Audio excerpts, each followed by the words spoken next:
Para sahabat yang terkasih, renungan Sabda Hidup di hari Selasa ini diambil dari Injil Matius bab 11 ayat 20 sampai 24. Ada dua kisah.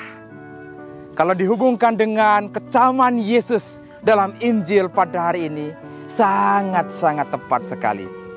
Kisah yang pertama, saya sangat bersyukur punya kesempatan mengikuti doa karismatik. Wah, lagu-lagu yang dibawakan itu membuat kami lompat-lompat dan hati bergembira sekali rasanya. Lebih khusus, beberapa teman ke panggung dan didoakan. Setelah didoakan, pemimpin doa bertanya kepada mereka, "Gimana sekarang?" Beberapa dari antara mereka memberi kesaksian. Tangan saya sebelumnya sakit sekali, tetapi sekarang saya merasa tidak ada sakit. Yang lain lagi mengatakan, saya sebelumnya sesak nafas, tetapi sekarang saya merasa lega. Saya posisi waktu itu di belakang sekali.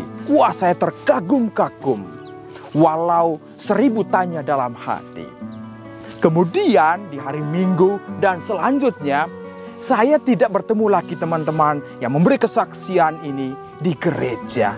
Saya juga tidak tahu entah kemana mereka pergi. Yang kedua, kisah bagaimana umat kirim WA ke saya. Kok pastor sekarang umat ini setiap minggu ke gereja, rajin sekali. Tetapi kok hidup mereka di luar gereja itu berbanding 360 derajat. Makin kacau saja. Gosipnya di mana-mana. Kata-katanya gimana begitu, rasanya tidak seperti di gereja. Dari dua kisah ini, saya mau katakan, apakah saya dan para sahabat hanya mengejar mujizat-mujizat dalam hidup ini? Atau ke gereja, kita hanya melihat, liturginya keren. Terasa bahwa mantap sekali. Tetapi di luar gereja, perilaku kita itu berbeda. Inilah yang menjadi kisah dalam Injil pada hari ini. Kecaman Tuhan Yesus terhadap beberapa kota. Yang pertama itu Kapernaum, yang disebut juga The City of Jesus. Kotanya Tuhan Yesus. Karena di tempat itu, bagaimana dia menyembuhkan orang buta. Para murid juga ada di sana dan merasa kota suci. Tetapi mereka hanya mencari Tuhan Yesus karena perkataan dan mujizat-mujizatnya. Setelah itu mereka tidak percaya. Atau kota juga seperti Korazim, seperti kota Betsaida. Kota mujizat. Tetapi setelah itu apakah orang sungguh-sungguh percaya kepada Tuhan? Injil kisah hari ini sungguh menjelaskan itu.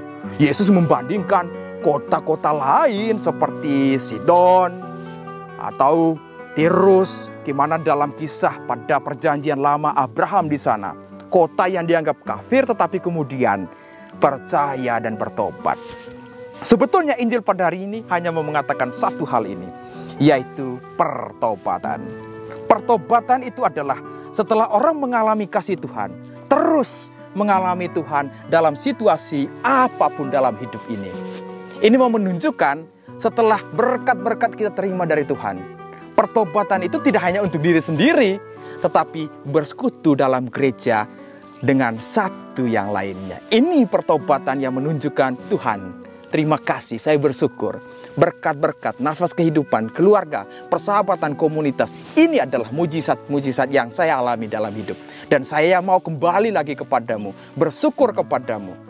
Seperti kisah, 10 orang disembuhkan, cuma 1 yang kembali kepada Tuhan. Mari kita belajar satu ini untuk sungguh-sungguh percaya, beriman kepada Tuhan dalam situasi apapun. Karena itu teruslah, para sahabatku yang terkasih, kita tidak hanya mencari berhenti pada mujizat, berhenti pada liturgi saja, tetapi lebih kepada itu pengalaman pribadi, pertobatan di dalam kasih Tuhan. Teruslah melangkah. Sabda Tuhan, sabda hidup. Tuhan Yesus memberkati, Bunda Maria merestui. Amin. Lewati